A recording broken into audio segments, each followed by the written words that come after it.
Dave, I understand this Harmony Monterey almost ended up as a flower pot. That is correct. And that is how I ended up with this guitar. And this is a point that I keep trying to make. I didn't go looking for this guitar. I didn't set out to build this. To me, guitars are little people. They're out there. Right. They're broken, they're hurting, they need things. In the right hands, they resurrect. It was a student instrument, basically.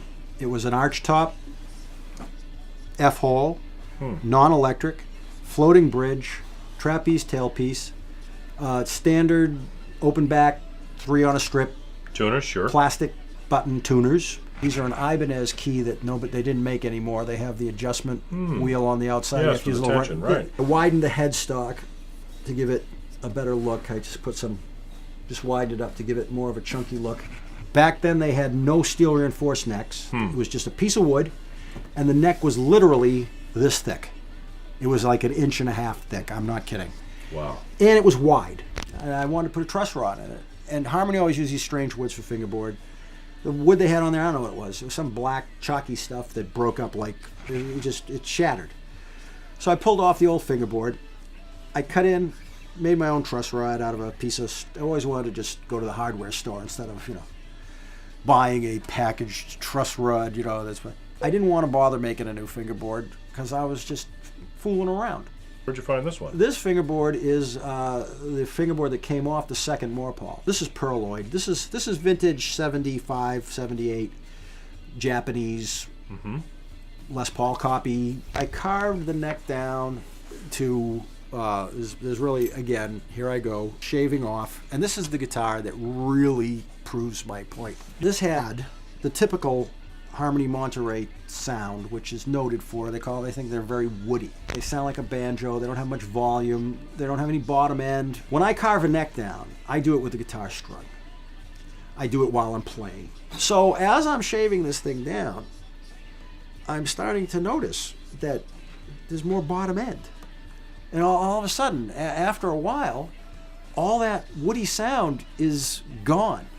And all of a sudden, the guitar's got this rich, warm, balanced, beautiful tone that for 50 years was trapped in this neck.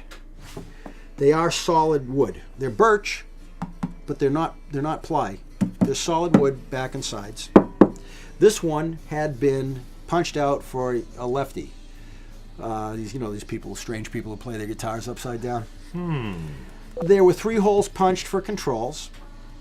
There was a big hole punched in the side, which was broken, shattered the guitar, temporarily got it fixed up. No cutaway.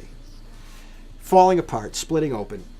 Building a guitar with a cutaway is one thing. Sure. To cut into and to make a cutaway, it was kind of a challenge, and I always wanted to do it.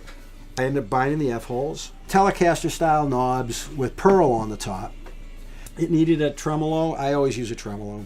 A lot of people don't like to use tremolos, but for me, it's an expression thing. I don't overuse it, I hope, but I'm into them.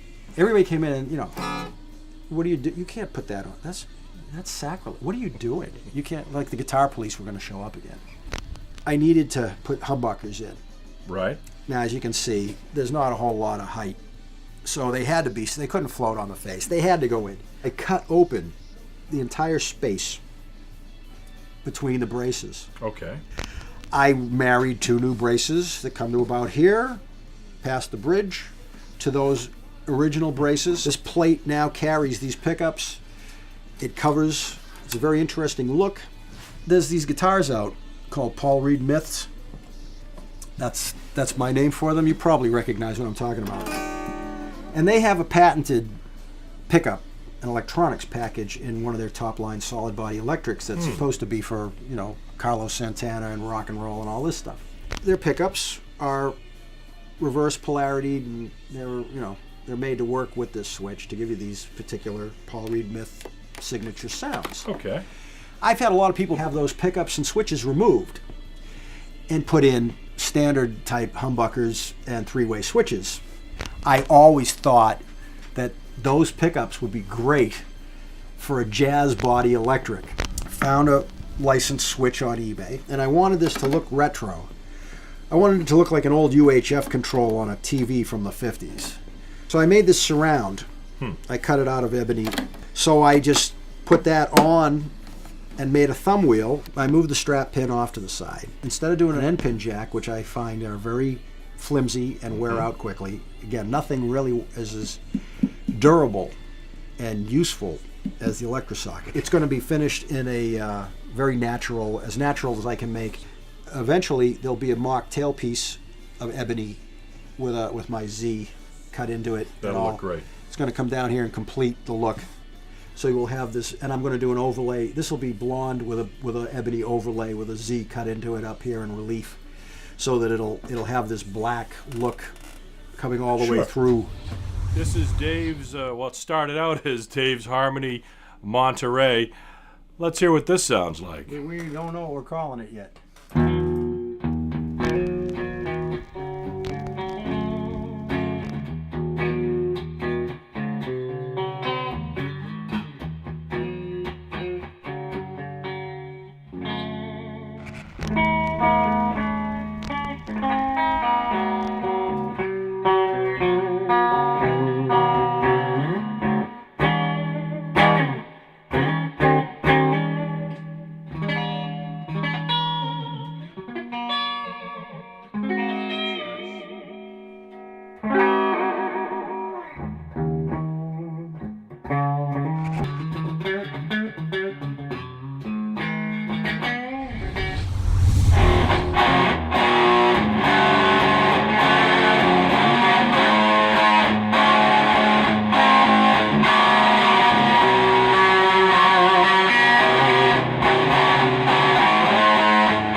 That's a tone machine. Clean or dirty. Like most of my stuff, the surprisingly nice player, sounding, looker, all of it is just basically because this little guy who's, I believe, like a little person, showed up at my door and wanted to be made whole again. And now, people walk in and they look at it and they say, wow, okay, yeah. That's like you were walking by this thing and it was there for years. You could have had it for $10 and you never paid any attention to it.